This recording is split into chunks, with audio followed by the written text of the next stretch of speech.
भामा आसखेड धरणातील पाणी पुणे महापालिका क्षेत्रात नेण्यासाठी सुरू असलेल्या कामाविरोधात स्थानिकांनी आंदोलन सुरू केले असून या प्रकरणी 76 जणांवर चाकण पोलीस ठाण्यात गुन्हा दाखल करण्यात आल्याची माहिती समोर येत आहे।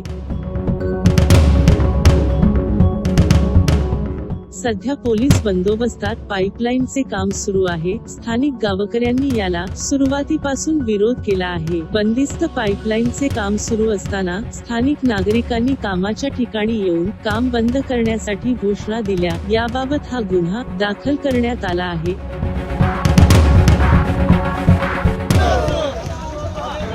भामा आसखेड धरणावर स्थानिकांनी आंदोलन सुरू केले आहे। या प्रकरणी चाकण पोलिसांत देण्यात आलेल्या फिर्यादीनंतर गुन्हा दाखल करण्यात आला आहे।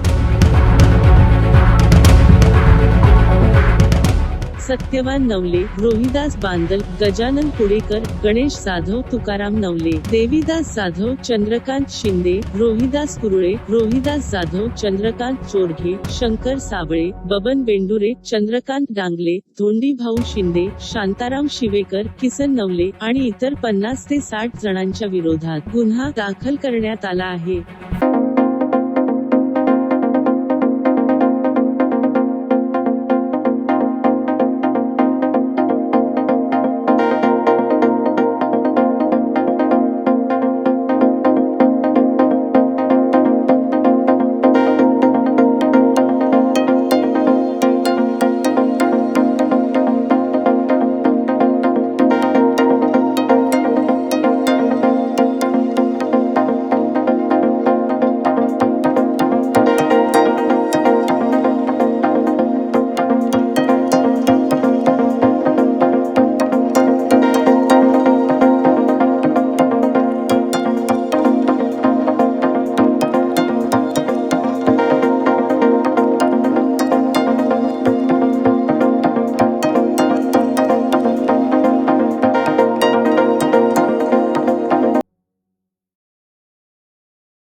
निर्भीड आणि निपक्ष पत्रकारिता याचबरोबर माहिती आणि मनोरंजन यांचा सुरेख संगम आपणासाठी घेऊन येत आहोत पुणे लाईव्ह या मराठी चॅनलवरून। यासाठी आमच्या पुणे लाईव्ह या YouTube चॅनलला लाईक करा आणि बेल आयकॉन समोरील बटन दाबून पुणे लाईव्ह परिवाराचा हिस्सा बना।